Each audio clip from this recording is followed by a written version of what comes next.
నిన్ను కొనియాడెదము. జయ జయ యేసు రాజుల రాజా. పాపుల కొరకై పరమును వీడి ధరకే తెంచిన దాతవు నీవే. పాపుల కొరకై పరమును వీడి ధరకే తెంచిన దాతవు నీవే. నరరూపీవై నన్ను ధరించిన నా దేవానా రక్షణ నీవే. నా దేవానా రక్షణ నీవే. జయ జయ యేసు రాజుల రాజా. ప్రభువా నిన్ను కొనియాడేదను. జయ జయ యేసు రాజుల రాజా. ఈ లోకములో నీవే దేవా పరిశుద్ధుడుగా వెలసితివయ్యా. ఈ లోకములో నీవే దేవా పరిశుద్ధుడుగా వెలసితివయ్యా. పరిశుద్ధ దేవా పరలోకవాసి. పరిశుద్ధ దేవా పరలోకవాసి. పాపుల పాలిట పరమదయాళు. పాపుల పాలిట పరమదయాళు. జయ జయ యేసు రాజుల రాజా. ప్రభువా నిన్ను కొనియాడేదను. జయ జయ యేసు రాజుల రాజా. మానవాళిని మహిమకు మార్చిన మహిమోన్నతుడా మా రక్షకుడా. మానవాళిని మహిమకు మార్చిన మహిమోన్నతుడా మా రక్షకుడా. దేవదేవని పాదములెంతో. దేవదేవని పాదములెంతో ధన్యములైనవి దొరికెను నాకు. ధన్యములైనవి దొరికెను నాకు. జయ జయ యేసు రాజుల రాజా. ప్రభువా నిన్ను కొనియాడేదను. జయ జయ యేసు రాజుల రాజా. వందనాలు అందరికి.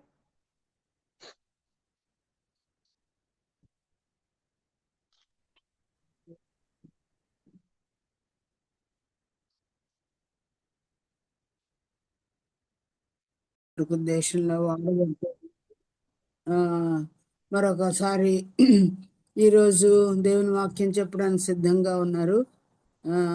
మరి ఇప్పుడు అకస్మాత్తుగా కొంత డ్యూటీ వర్క్ ఉన్నింది, దాన్ని ముగించుకొని తిరిగి మనకు చేరువయ్యారు. అందుకే దేవునికి స్తోత్రం. సోదరి డాక్టర్ కెరోల్ని ఇప్పుడు మనకు దేవుని వాక్య పరిచయం చేస్తారు. పాట కూడా పాడతారు నాన్న కెరోలిన్? పాడతానండి. పాడండి.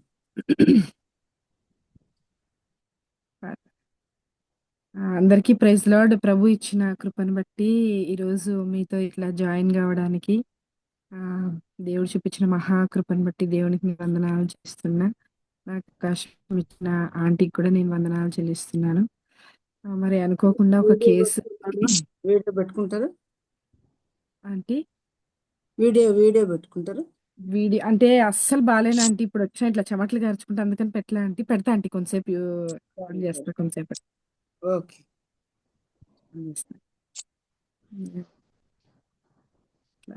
ఈరోజు ఒక పేషెంట్ ఎమర్జెన్సీ ఉన్నింది. ఐడీఎస్ లాస్ట్ స్టేజ్‌లో ఉండింది. వెళ్ళవలసి వచ్చింది. లంగ్ క్యాన్సర్ ఫోర్త్ స్టేజ్‌లో ఉండిందనమాట. ఇంక అంతా అయిపోయింది. మీ కేసే మీరు అడ్మిట్ చేసిపోయారు అని యూనివర్సిటీ వాళ్ళు ఫోన్ చేశారు. ఇంకా అనుకోకుండా ఈరోజు యాక్చువల్‌గా హాలిడే అంబేద్కర్ జయంతి అనుకుంటాను ఈరోజు. కానీ వెళ్ళవలసొచ్చింది అనుకోకుండా. నేను రోజు ఖాళీ అనే ఆంటీకి చెప్పిన, ఆంటీ వాక్యం చెప్తాను ఆంటీ అని. కానీ అనుకోకుండా ఈరోజు పోవాల్సొచ్చిన పరిస్థితి వచ్చింది. ఎళ్లి ప్రార్థన చేయంగానే తర్వాత మళ్ళీ ఏదో చిన్న మెడికేషన్ ఎయంగానే మళ్ళీ రికవర్ అయింది పేషెంట్. పరిగెత్తుకుంటూ వచ్చేయగలిగాను. మరి దేవుడు ఇది నన్ను నిర్ణయించినందుకు దేవునికి నేను వందనాలు చెల్లిస్తున్నాను. వీడియో పెట్టలేకపోతున్నాను. వచ్చి ఇంకా తడిచిపోయాననమాట. ఎండలు ఎక్కువున్నాయి ఇక్కడ. అవును. ఏసీలోనే కూర్చున్నాను. కొంతసేపటికి ఆన్ చేస్తాను నేను వీడియో. ఓకే. హ్మ్. ఈ మధ్యలోనే రాసిన ఒక పాట పాడదామని అనుకుంటున్నాను.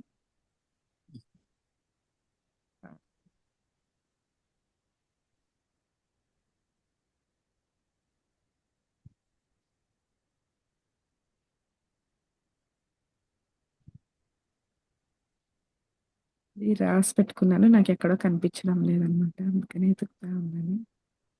ఫోన్‌లోనే రాసి పెట్టాను.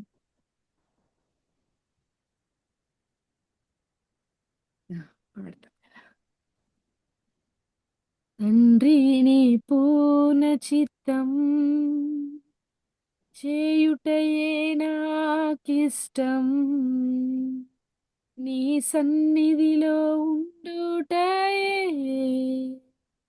నా జీవిత వాంఛది. తండ్రి నీ పూర్ణ చిత్తం చేయుటయే నాకిష్టం. నీ సన్నిధిలో ఉండుటయే నా జీవిత వాంఛది. యేసుదేవా అర్పింతును నన్నే నీకు యాగముగా. యేసుదేవా అర్పింతును నన్నే నీకు యాగముగా.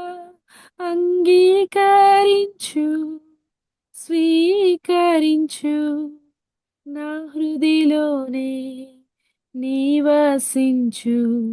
అంగీకరించు స్వీకరించు నా హృదిలోనే నివసించు. నాని పూర్ణ చిత్తం చేయుటయే నాకిష్టం. నీ సన్నిధిలో ఉండుటయే నా జీవిత వాంఛది. యేసయ్య నీ చేతిలో చీగటమంటిని నీ ఇష్టముతో మలచుము. నీ పాత్రగా నన్ను మార్చుము. యేసయ్య నీ చేతిలో జీగటమంటిని నీ ఇష్టముతో మలచుము. నీ పాత్రగా నన్ను మార్చుము. యేసుదేవా అర్పింతును నన్నే నీకు అర్పణగా. యేసుదేవా అర్పింతును నన్నే నీకు అర్పణగా. చేర్చుకొనుము హత్తుకొనుము నా హృదిలోనే నివాసముండుము. చేర్చుకొనుము హత్తుకొనుము నా హృదిలోనే నివాసముండుము. నాని పూర్ణ చిత్తం చేయుటయే నాకిష్టం, నీ సన్నిధిలో ఉండుటయే నా జీవిత వాంఛది.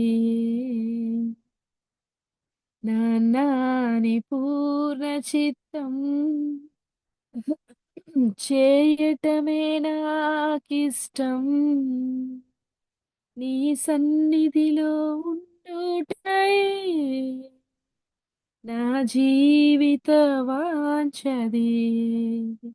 యేసుదేవా అర్పింతును నన్నే నీకు యాగముగా.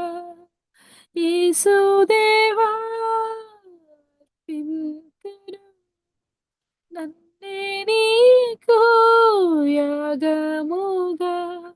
అంగీకరించు స్వీకరించు, నా హృదిలోనే నివసించు. అంగీకరించు స్వీకరించు, నా హృదిలోనే నివసించు. నాని పూర్ణ చిత్తం చేయుటయే నాకిష్టం, నీ సన్నిధిలో ఉండుటయే నా జీవిత వాంఛది. నాని పూర్ణ చిత్తం చేయటమే నాకిష్టం, నీ సన్నిధిలో ఉండుటయే నా జీవిత వాంఛది. హల్లెలూయా. దేవుని నామమునకు మహిమ కలుగును గాక. ఎవరైనా ఒకళ్ళు సహాయం చేస్తారా? లూకాసు వార్త 24వ అధ్యాయం 7వ వచనం ఎవరైనా ఒక్కళ్ళు చదివితే. లూకాసు వార్త 24వ అధ్యాయం 7వ వచనం చదవండి నాన్న ఎవరైనా. ఎవరైనా ఒక్కరు చదవండి సిస్టర్.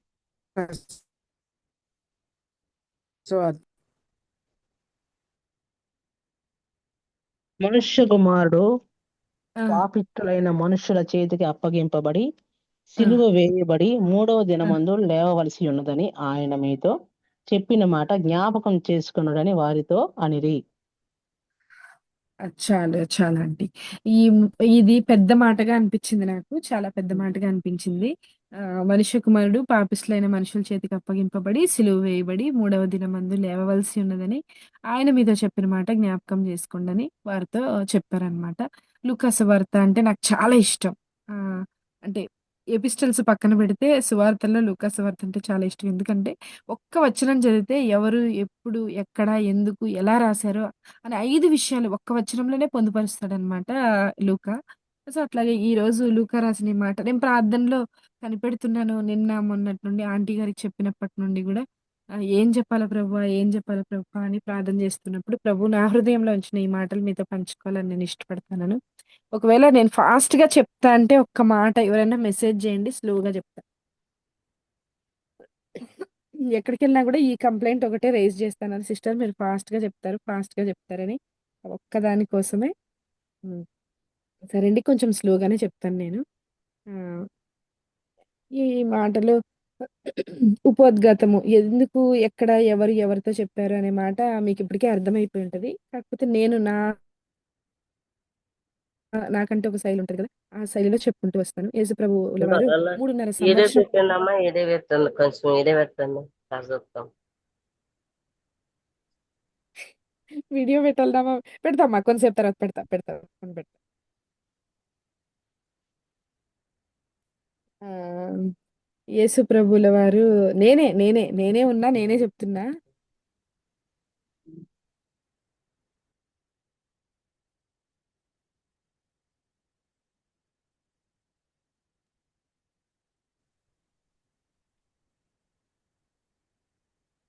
హలో! హలో ఆంటీ చెప్పండి. వినిపిస్తాందా ఆంటీ? డిస్కనెక్ట్ అయింది ఆంటీ వినిపిస్తుంది మధ్యలో అందుకనే అడుగుతున్నాను. వినిపిస్తుంది. వినిపిస్తుంది. వినపడలేదండి, ఇప్పుడు వినబడుతుంది. ఇప్పుడు వినిపిస్తా ఉంది. ఓకే. అయితే మనకి అందరికీ తెలిసిన మాట యేసుప్రభు 3.5 సంవత్సరాలు పరిచర్య చేశారు.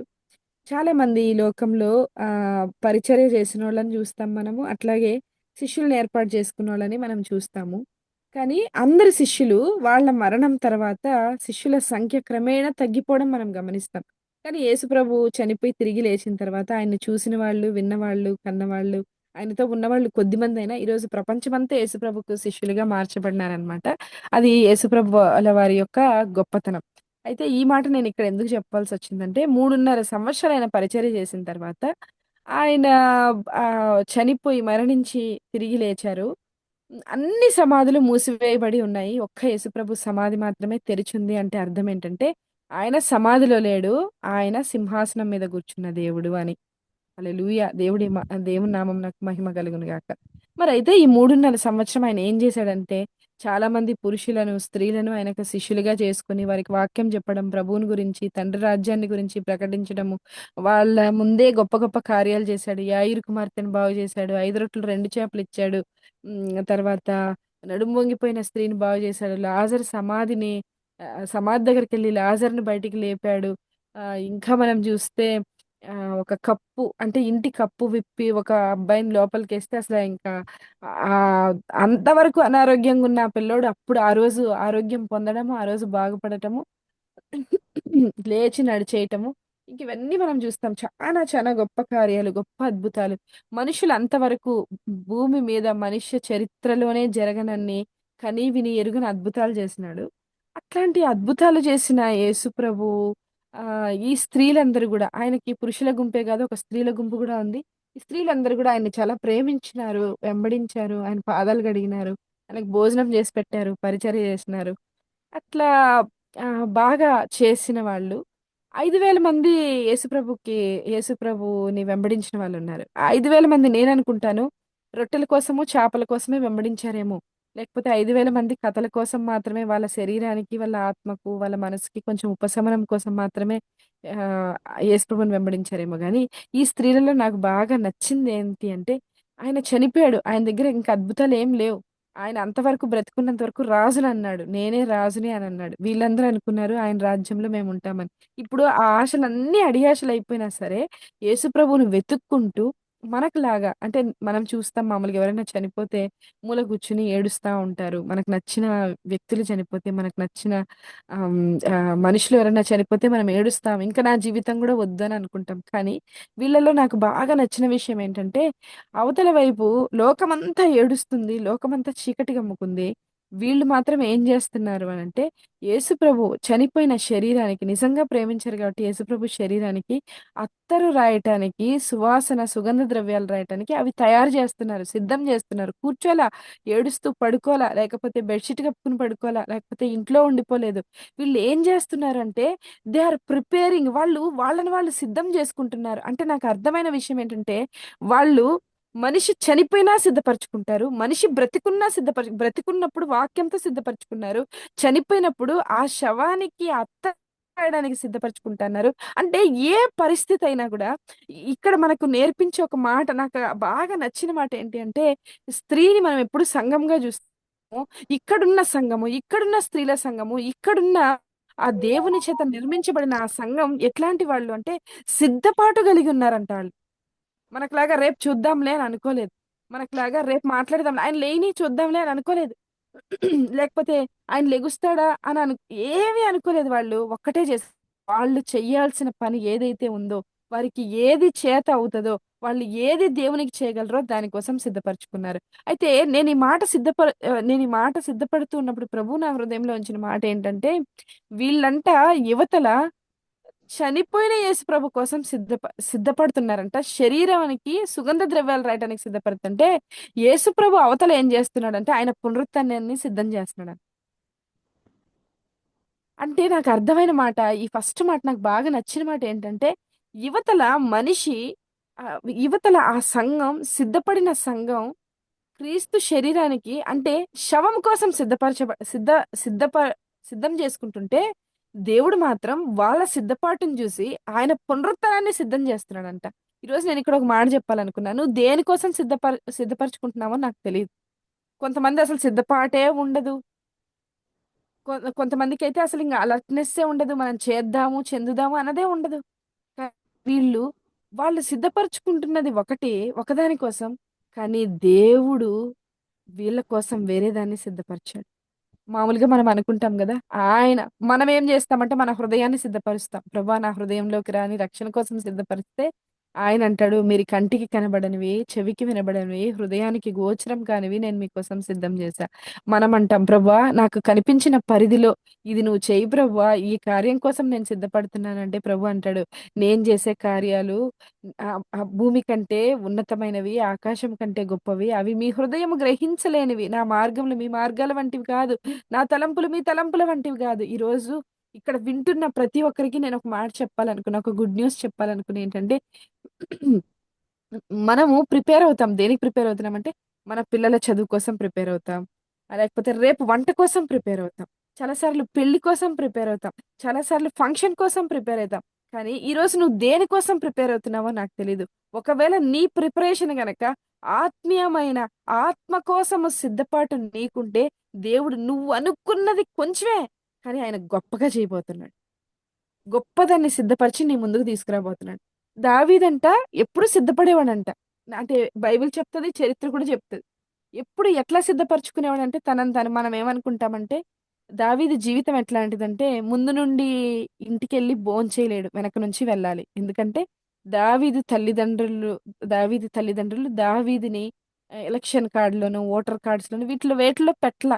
అంటే కౌంట్ చేసుకోల. లెక్క పెట్టలేదు దావీదుని. పరిగణించట్ల దావీదుని.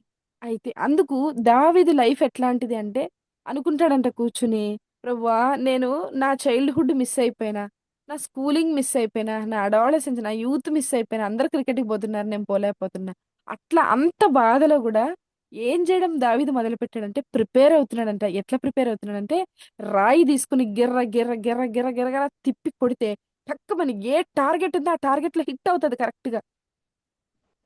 దావీదు యువతల వైపు వడిసెలతో ప్రిపేర్ అవుతుంటే, దేవుడు మాత్రం దావీదు ప్రిపరేషన్‌ని గొల్లియాతుకు వాడుకోవాలని దేవుడు ప్రిపేర్ అవుతున్నాడు. దావీదు మామూలుగానే అసలు ఎప్పుడు దావీదు కలలో గూడా లేదు గొల్లియాతు ముందు నిలబడతానని. దావీదు ఊహలో గూడా లేదు గొల్లియాతు ముందు నిలబడతానని. దావీదు ఆలోచనలో గూడా లేదు. దావీదు తనకు తెలిసింది తను చేశాడు. తనకు తెలిసిన దాన్ని తను సిద్ధపరచుకున్నాడు. అవతల దేవుడు దేన్ని సిద్ధపరుస్తున్నాడంటే, తనకు తెలియని ఒక యుద్ధంలో జయాన్ని దేవుడు సిద్ధపరుస్తున్నాడు. దావీదేమో చుట్టూ మేకల్ని ఎత్తుకుపోకుండా, గొర్రెల్ని ఎత్తుకుపోకుండా, లేక ఎలుగుబంట్లు రాకుండా, పులుల్ని ఎలా కొట్టాలో అని దావీదు సిద్ధపడుతుంటే, దేవుడు మాత్రం ఒక దేశానికి ఉన్న ఇశ్రాయేలు దేశానికి శత్రువు మీద యుద్ధానికే దావీదును ప్రిపేర్ చేస్తున్నాడు. ఈరోజు నేను మిమ్మల్ని అడగాలనుకుంటున్నా. కాకపోతే మిమ్మల్ని ప్రశ్నించే అంత వయస్సు, అంత స్తోమత, అంత ఆత్మీయ స్థితి నాకు లేవు గానీ, మనందరూ మీతో కలిసి నాకు కూడా నేను చెప్పుకుంటున్నా ఏంటి అనంటే, మనం సిద్ధపడుతున్నామా? కామ్‌గా ఉన్నామా? మనం సిద్ధపడితే మాత్రం మనం దేనికి సిద్ధపడతామో తెలీదు. మనం మామూలుగా చిన్న వాటికి సిద్ధపడొచ్చు. కానీ నా దేవుడు మాత్రం నీ కోసం పెద్దవి సిద్ధం చేసి పెడుతున్నాడు. ఆ స్త్రీలేమో శవం కోసం ప్రిపేర్ అవుతే, నా దేవుడేమో పునరుత్థానాన్ని సిద్ధం చేశాడు. ఆహ్, అట్లాగే ఒక విషయం నాకు జ్ఞాపకం వస్తుంది చదువుకునేటప్పుడు. ఆహ్, నేను చదువుకునేటప్పుడు కరెక్ట్‌గా నేను కాలేజ్‌లో జాయిన్ అయిన టైంలో మా నాన్నగారి బిజినెస్ దెబ్బతినింది. ఒక 20,00,000 బిజినెస్ లాస్ అయిపోయిందనమాట. ప్రొద్దున లేచి బ్రష్ చేయాలంటే మీరు నమ్మరు. పక్కనోళ్ళ దగ్గర ఎవరో ఒకళ్ళ దగ్గర నేను పేస్ట్ తీసుకుంటే తప్ప బ్రష్ చేయలేను. తర్వాత భోజనం దగ్గరకొస్తే అందరూ మెస్‌కెళ్తారు. 16 సంవత్సరాల వయసు. నాకేమో బాగా ఆకలేస్తా ఉండేది. మెస్ బిల్లు కట్టడానికి డబ్బులు లేవు నా దగ్గర. అందరూ ఫ్రెండ్స్ ఎళ్తూ ఉంటే నేనేం జేసేదాన్నంటే, వాళ్ళు తినేసిన తర్వాత ప్లేట్స్ అట్లా పక్కన పడేస్తే, ఆ ప్లేట్స్‌లో మిగిలిపోయిన అన్నం తినేసి చేతులు కడుక్కొని ఎగ్జామ్స్ కోసము ప్రిపేర్ అవుతా ఉండేదాన్ననమాట. అయితే ఒకరోజు మా ప్రిన్సిపల్ పిలిచినాడు నన్ను. ప్రిన్సిపల్ పిలిస్తే భయంగానే దగ్గరికెళ్తాం గదా! భయంగా చిన్నదాన్ని నేను. చాలా అల్పమైన దాన్ని. అట్లాగా ప్రిన్సిపల్ ముందుకెళ్ళి నిల్చుంటే అసలు ఎళ్ళడము, అనడమే నన్నన్నాడు. "ఎందుకే ఎగ్జామ్‌కి చదువుతున్నావా?" అన్నాడు. లోపల అనుకున్నా బయటికేం అనలేదు. అయ్యో! నేనింత కష్టపడి చదువుతుంటే ఈ మనిషి ఇట్లా మాట్లాడుతున్నాడేంటి? నేను సిద్ధపడుతున్నా మనిషికది కనిపించలా. కానీ దేవుడికి కనిపించింది నా సిద్ధపాటు. తిట్టాడు. రెండోదన్నాడు, "క్లాస్‌లో ఎప్పుడు చూసినా తూగు మొహం యేసుకొని ఉంటావు" అన్నాడు. నేనైతే లోపల అనుకుంటున్నాను, ప్రభువా, నేను తూగు మొహం యేసుకొని ఉండకూడదన్నది నాకు ఇష్టమే. కానీ ఇప్పుడు తూగు మొహం యేసుకొని ఎందుకుంటాన్నాను? నాకు తినడానికి భోజనం లేదు. నీరసమే ఎప్పుడు. అయినా సరే నేను కష్టపడుతున్నాను గదా ప్రభా! నేను సిద్ధపడుతున్నాను. మనిషి అట్లా మాట్లాడుతున్నాడు. ఆయన్ని ఎదిరించేంత సామర్థ్యమో, ఆయనకి తిరిగి ఆన్సర్ చెప్పేంత ధైర్యము నాకు లేవు. ఇంకా అలాగే కామ్‌గా నిల్చున్నాను. మూడోదన్నాడు, ఫస్ట్ మాటేమో ఎగ్జామ్‌కి సిద్ధపడుతున్నావా అన్నాడు. రెండోదేమో మొహం చూస్తే ఎప్పుడు తూగు మొహంలాగా ఉంటదన్నాడు. మూడోదన్నాడు, ఆహ్ నువ్వు ఫెయిల్ అయిపోతే మాత్రము నాకు నిన్ను జూస్తే నీ వాలకం జూస్తుంటే ఆహ్, ఎగ్జామ్స్ రాసేటట్టయితే నాకు కనిపించట్లేదు. నీ వాలకం జూస్తేనేమో ఫెయిల్ అయిపోయేటట్టే ఉంది. ఫెయిల్ అయిపోతే మాత్రం కాలేజ్‌కి చెడ్డ పేరొస్తది. నేనసలు నిన్ను చేర్చుకున్నదే ఎందుకు చేర్చుకున్నానంటే నాకొక సీట్ మిగిలిపోయింది. అందుకనే చేర్చుకున్నానన్నాడు. ఆ మాటకు చాలా బాధేసింది. కానీ లోపల అనుకున్నా, ప్రభువా, సీట్ మిగిలిపోయిందని ఆయన అనుకుంటున్నాడు. కానీ నా కోసం జగత్తు పునాది వేయబడక మునిపే నీ అనాది ప్రణాళికలో నన్ను ఏర్పాటు చేసుకున్నావు కాబట్టి నేను మెడిసిన్ చదవాలని, నేను ఈ సీట్‌కి రావాలని నువ్వు ఆ సీట్ నా కోసం ఖాళీగా ఉంచుకున్నావు ప్రభా అని. ఆయన మాట్లాడిన ప్రతి మాటకి నేను ఇట్లా లోపల కౌంటర్ యేసుకుంటాననమాట. అయిపోయింది. ఎళ్ళిపోయినాను. నైట్ 2 వరకు, 3 వరకు రాత్రిపూట చదివేదాన్ని, పొద్దున్న చదివేదాన్ని. ఆ టైం వేస్ట్ చేయకుండా చదివేదాన్ని. చదివి ఎగ్జామ్స్ రాసినాను. ఎగ్జామ్స్ రాసిన తర్వాత రిజల్ట్స్ ఒస్తాయి. రిజల్ట్స్ వచ్చిన తర్వాత నా నంబర్ రాలేదు. చాలా బాధపడినా. అనుకున్నా చచ్చిపోదాము. ఎందుకు ఇంకా బ్రతకడం ఎందుకు? నేనింత సిద్ధపడి ఎగ్జామ్ రాస్తే ఆ ఎగ్జామ్‌లో నేను ఈ ఎగ్జామే పాస్ కాకపోతే ఇంక జీవితంలో నేనేం పాస్ అయితాను? నా జీవితం ఇంక దేనికి పనికిరాదు అని రైల్వే ట్రాక్ మీదకి నడుచుకుంటా చచ్చిపోదాము అని అనుకుని ఎళ్ళిపోతున్నాననమాట.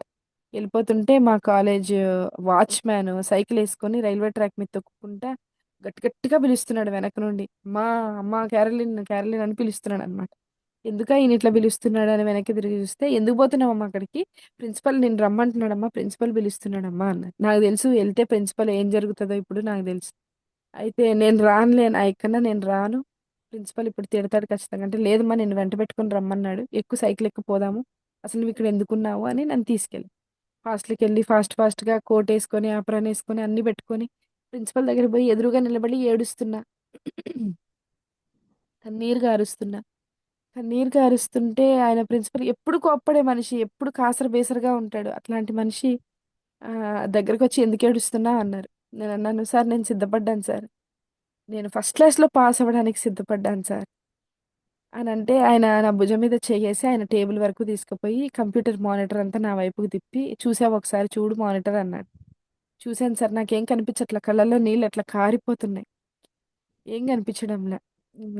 చూడొకసారి మానిటర్ చూడు బాగా చూడు అనన్నాడు. నాకేం కనిపించడం లేదు సార్ అంటే ఆయనన్నాడు, "నీ రిజల్ట్స్ మామూలుగా రాలేదుమా. నీ రిజల్ట్స్ మాకు ఫ్యాక్స్‌లో వచ్చినాయి. నువ్వు యూనివర్సిటీ ఫస్ట్‌లో పాస్ అయినావు" అని చెప్తున్నారన్న. అప్పుడు ఆయనన్న ఒక మాట. ఈ మాట నాకు ఈరోజు జ్ఞాపకం వచ్చింది ఇది చదువుతున్నప్పుడు. "నువ్వేమో ఆర్డినరీ పాస్‌కి ప్రిపేర్ అయినావు. పాస్ అయితే చాలు. సార్ నేను ఖచ్చితంగా పాస్ అయితే చాలన్నావు. నువ్వు నమ్ముకున్న దేవుడు నిన్ను డిస్టింక్షన్‌లో పెట్టినాడమ్మా." ఆయన క్యాథలిక్. Roman Catholic. అని అన్నప్పుడు చాలా సంతోషమేసింది నాకు. వెంటనే మా పేరెంట్స్‌కి ఫోన్ చేసి, "మమ్మీ, డ్యాడీ, నేను ఫస్ట్ క్లాస్‌లో పాస్ అయినాను మమ్మీ." నాతో ఉన్నోళ్ళందరూ గూడా మామూలు ఆర్డినరీ పాస్ అయినారు. నేనేమో యూనివర్సిటీ పాస్ అయ్యాను. మిగతా వాళ్ళందరూ ఆర్డినరీ పాస్ అయిన తల్లిదండ్రులేమో వచ్చి వాళ్ళకి బైకులు కొనిస్తున్నారు. ఆ తర్వాత బ్యాట్లు కొనిస్తున్నారు, డ్రెస్సులు కొనిస్తున్నారు, చైన్‌లు కొనిస్తున్నారు. వాళ్ళందరిని జూసి నేను అనుకున్నాను, ప్రభా, నేను ఇంత మంచి మార్క్స్‌లో యూనివర్సిటీ ఫస్ట్‌లో పాస్ అయినాను గదా ప్రభా!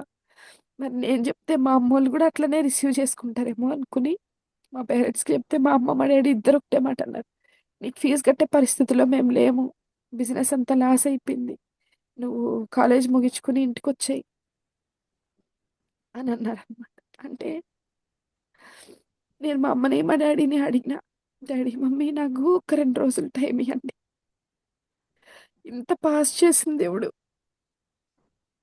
నన్ను ఖచ్చితంగా నా ఫీజు కట్టడానికి కూడా సహాయం చేస్తాడు." రూ. 80,000 నాన్ లోకల్ బెంగుళూరులో చదివాను నేను. 80,000 కూడా దేవుడు నాకు సహాయం చేస్తాడు. నాకొక్క 2 రోజులు, 3 రోజులు టైం ఇయ్యండి అని పేరెంట్స్‌కి చెప్పిన. యువతలేమో నేను ఒకవైపు ప్రిపేర్ అయిపోతున్నా. ఇంక ఇంటికెళ్ళిపోవాలి కదా! చదివిచ్చే స్తోమత లేదు. కానీ నాకు చదువుకోవాలంటే ఇష్టం.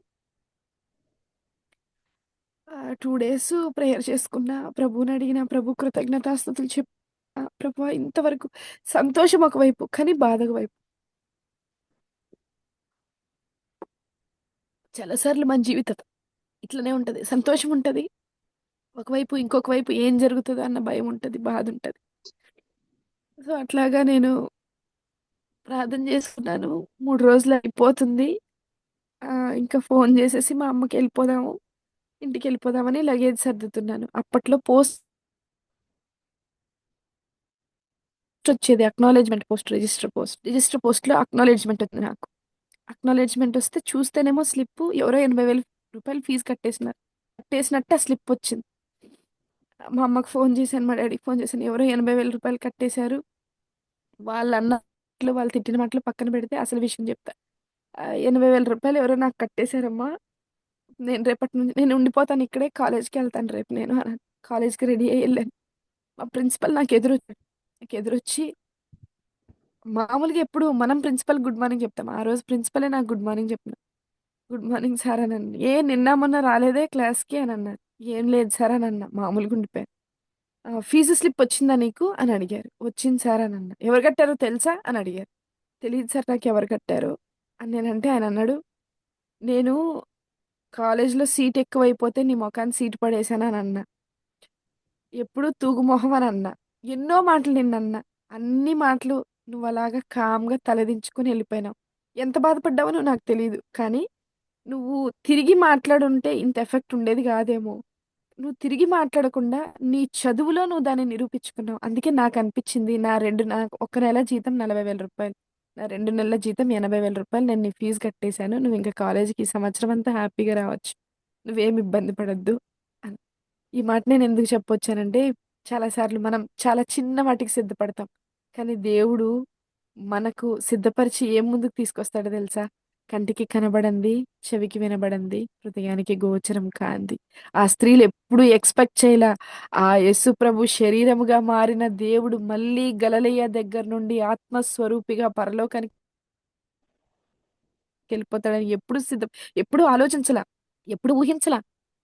ఈరోజు మనం ఏమనుకుంటున్నామో, నువ్వేమనుకుంటున్నావో వినే ఒక్కళ్ళు గూడా ప్రతి అమ్మ, ప్రతి అక్క, ప్రతి తమ్ముడు, ప్రతి చెల్లి ఏమనుకుంటున్నారో మీరు నాకు తెలీదు. నేనైతే ఒకటే చెప్పాలనుకున్నా.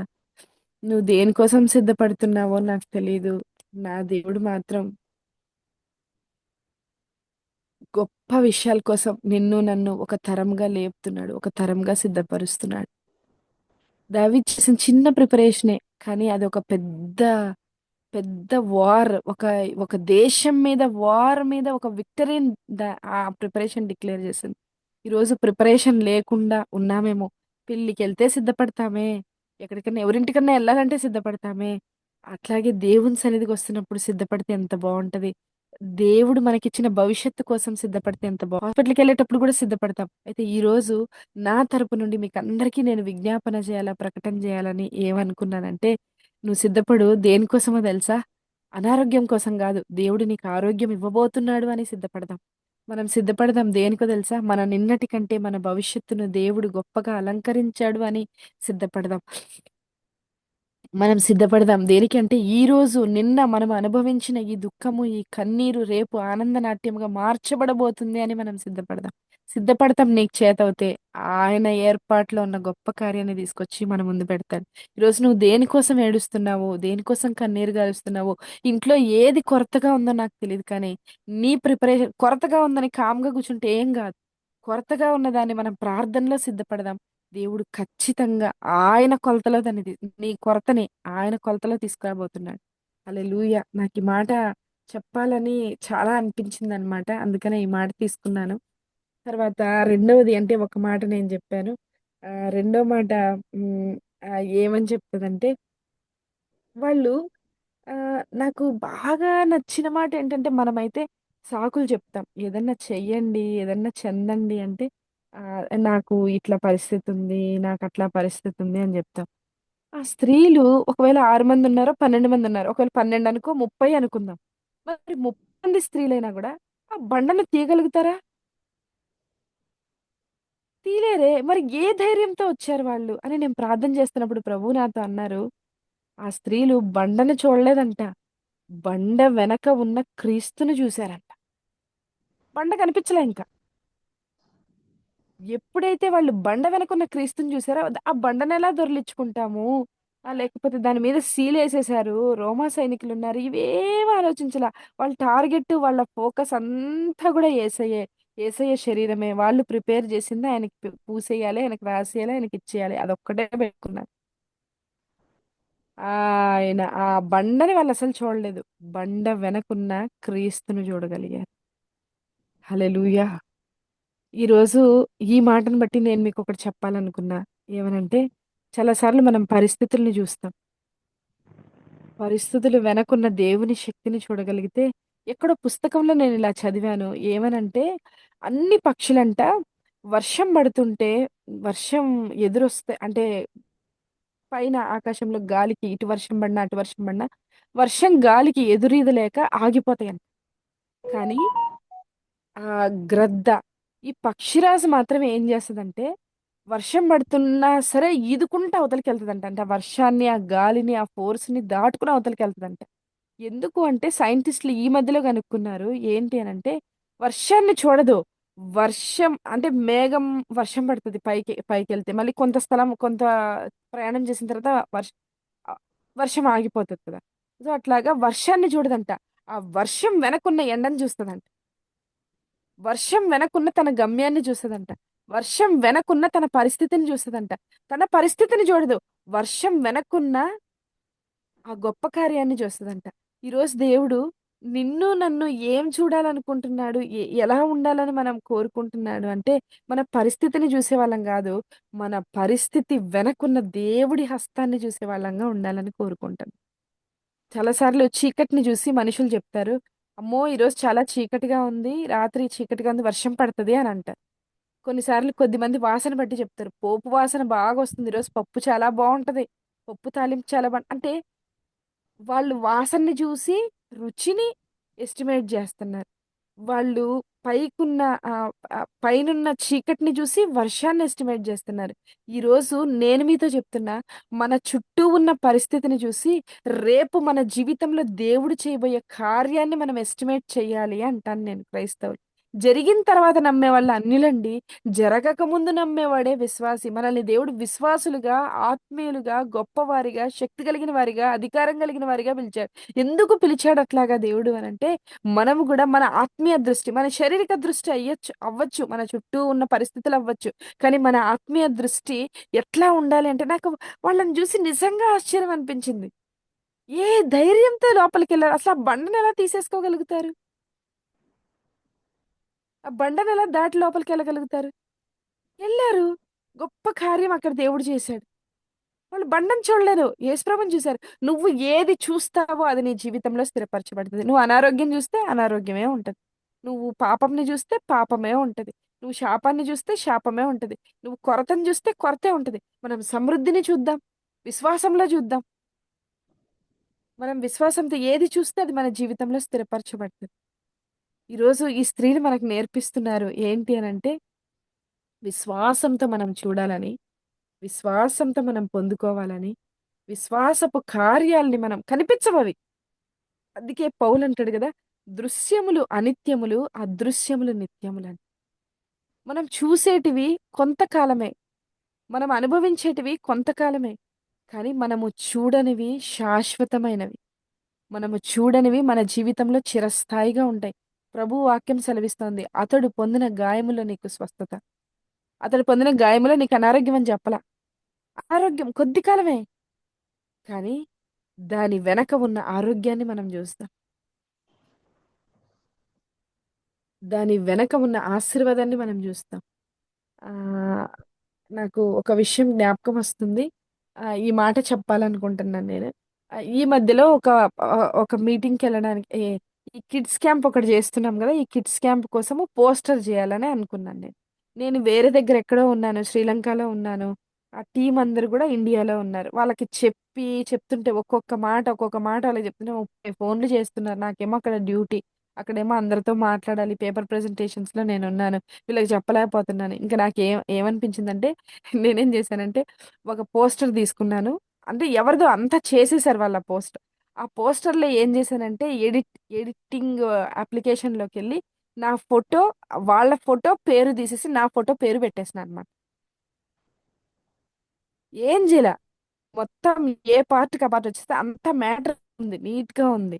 అని పంపించాను. మా టీమ్ వాళ్ళకి పంపించాను. బావుందంటే అందరూ అన్నారు, "అక్క భలే చేసావక్క! భలే చేసావక్క! భలే చేసావక్క!" అన్నారు. నేనన్నాను, "నేనేం చేయలేదు. అంతా రెడీమేడ్ పోస్టర్. పేరు మాత్రం పేరు, ఫోటో మార్చాను అంతేరా. అది వేరే వాళ్ళది. వేరే వాళ్ళ దాంట్లో." "అక్క చాలా బావుందక్క. భలే ఉందక్క" అని అన్నారు. అన్న తర్వాత నేను ఆ రోజు రాత్రి పడుకుంటున్నప్పుడు పరిశుద్ధాత్మ దేవుడు నా హృదయంతో మాట్లాడుతున్నాడు. "ఈరోజు నువ్వేం చేసావు? ఇంకొకరి పోస్టర్ తీసి నీ పేరు, నీ ఫోటో పెట్టేసుకున్నావు. సో, అట్లాగే కల్వరి సిలువలో పోస్టర్ అంతా నాది.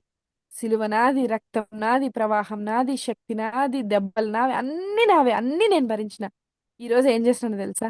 ఆ పోస్టర్‌లో, ఆ కల్వారి సిలువ పోస్టర్‌లో, ఆ సిలువ పోస్టర్‌లో, ఆ పునరుత్థానం పోస్టర్‌లో, ఆ దెబ్బల పోస్టర్‌లో నా పేరు, మీ పేరు పెట్టేస్తున్నాను అంతే అంది. హల్లెలూయా! దేవుని నామం నాకు మహిమ కలుగును గాక. ఈరోజు మనం అనుకుంటున్నాం కష్టం నేను పడుతున్నాను. కాదు కాదు. నీ పక్షాన ఆయన కష్టం పడుతున్నాడు. నువ్వు కష్టాన్ని చూడొద్దు. ఆ కష్టము వెనక ఉన్న ఆశీర్వాదాన్ని చూద్దాం. నష్టాన్ని చూడొద్దు. ఆ నష్టము వెనక చేయబోయే దేవుడు అద్భుతాన్ని చూద్దాం. పైని చూడట్లా. ముందు ఉన్నది చూడట్లా. కనిపించేది చూడట్లా.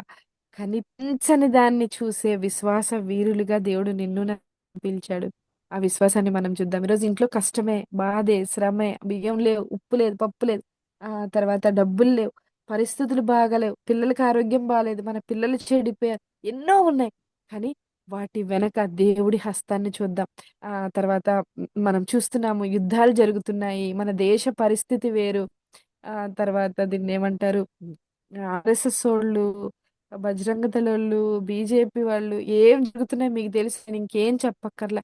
నేనైతే ఒకటే చూస్తున్నా. వాళ్ళు ఎంత ప్రబలిపోతున్నారో దాని వెనక నా దేవుడు ఒక్క నిమిషం అసల నేననుకుంటా నిలబడి ఆయన కాళ్ళల్లో ఉన్న ఒక్క చిన్న, చిన్న, చిన్న ఒక పార్టికల్ లేకపోతే ఒక చిన్న మాంసం ముద్ద చాలు భూమి మీద పడిందంటే భూమి మొత్తం మారిపోద్ది. ఒక్క నిమిషం చాలు ఆయనకు చేయటం కార్యం. నేననుకుంటున్నా ఎంత పరిస్థితి దిగజారిపోతుందో. నా దేవుడు దీని వెనక నా దేవుడి హస్తం గొప్పగా పని చేయబోతుంది. మన దేశ పరిస్థితి, మన రాష్ట్ర పరిస్థితి, విశ్వాసుల పరిస్థితి, క్రైస్తవుల పరిస్థితి ఎంత దిగజారిపోతుందో, నా దేవుడు అంత ఉజ్జీవాన్ని వెనక రేపబోతున్నాడని విశ్వాసంతో నేను చూస్తున్నా. అలాగే మనం అందరూ గూడా చూద్దాం. మనం చేయాల్సింది గూడా మనం చేద్దాం. పరిస్థితులకు భయపడి మనం వెనక్కెళ్ళొద్దు. పరిస్థితులకు భయపడి మనం దాక్కోవద్దు. ఆ స్త్రీలు ఎలాగైతే ఆ సంఘం అనే స్త్రీ ఎలా అయితే రాయిని చూడకుండా యేసుని చూసిందో, ఈరోజు మనం గూడా మన పరిస్థితులు గాదు, మన పరిస్థితి వెనకున్న యేసయ్య హస్తాన్ని, యేసయ్య శక్తిని మనం చూచుదుం గాక. తర్వాత మూడోది నాకు బాగా నచ్చిన మాట, నాకు బాగా అనిపించిన మాట ఏంటి అంటే హ్మ్. వాళ్ళు దేనికోసం వచ్చారు అంటే, చనిపోయిన క్రీస్తు దగ్గరికి. అంటే ఆయన దగ్గర ఇప్పుడు అద్భుతాలు లేవు, ఆశ్చర్యకార్యాలు లేవు. ఆయన ఇవ్వటానికి చేప నోట్లో పెట్టడానికి షెకేల్ లేదు. ఏం లేదు. ఆయన దగ్గర పవర్ ఏం లేదు. కానీ మరణించిన లేకపోతే కుళ్ళిపోయిన క్రీస్తు శవానికి అత్తర రాయటానికొచ్చారంట. ఈ లాస్ట్ మాట ధ్యానం చేసినప్పుడు ప్రభు నన్నడిగారు ఒక మాట. "నువ్వు అలాగుంటావా? మీ చుట్టుపక్కల క్రీస్తు సంఘం, క్రీస్తు శరీరం. క్రీస్తు శరీరం గదా! మరి క్రీస్తు శరీరం అనబడిన ఎన్నో సంఘాలు, క్రీస్తు శరీరాలుగా పిలువబడుతున్న ఎంతోమంది ఆత్మీయులు, క్రీస్తు శరీరంగా పిలువబడుతున్న ఎంతోమంది అలాగా కంపు కొట్టే పరిస్థితిలో ఉన్నారు గదా! ఏది నేను నీకిచ్చిన శక్తి, నీకిచ్చిన సామర్థ్యాన్ని వాడుకుని, ఆ శిలువ సువార్త, ఆ పునరుత్థాన సువార్త అనే అతన్ని ఆ ఎండిపోయిన, కుళ్ళు కొట్టి, కంపు కొడుతున్న ఆ సంఘాలకు రాస్తావా? చాలా సార్లు అంటాం, "అమ్మో! ఆ సంఘానికి మేమెళ్ళమండి. ఆ సంఘంలో జీవం లేదు." హలో! దేవుడు నీలో, నాలో క్రీస్తు జీవం పెట్టాడు. ఎందుకో తెలుసా? నిర్జీవమైన దాంట్లోకి మన జీవం ప్రవహించి అది తిరిగి బ్రతకాలని. అనేక సంఘాలు భయంకరమైన పరిస్థితుల్ని మనం జూస్తున్నాం. యెష్షయి మొద్దు, ఎండిపోయిన యెష్షయి మొద్దులో నుండి చిగురిని తీసుకొచ్చిన దేవుడు.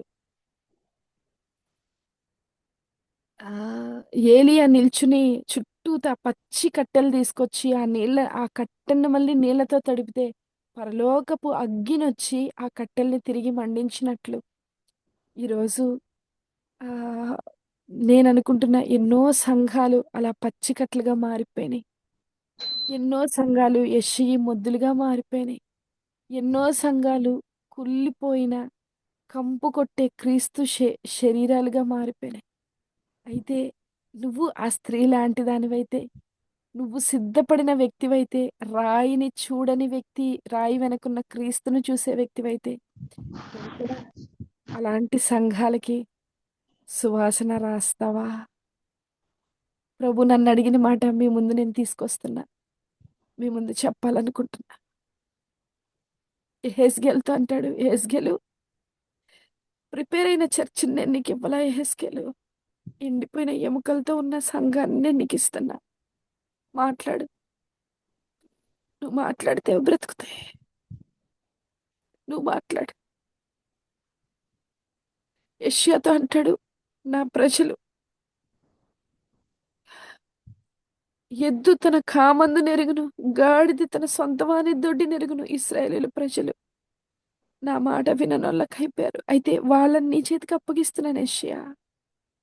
యెషయా, నీలో ఉన్న జీవాన్ని ఆ ఎండిపోయిన ఆ ఇశ్రాయేలీయులకు పూస్తావా, రాస్తావా? వాళ్ళు తిరిగి చిగురిస్తారు.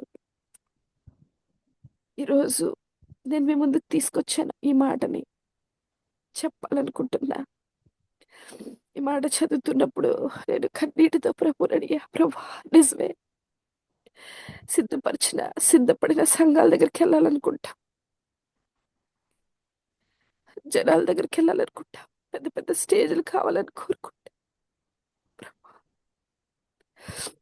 అలా కంపు కొడుతూ కుళ్ళిపోతున్నా. నీ రాకడ వచ్చేస్తుంది అతి త్వరలో. ఇలాంటి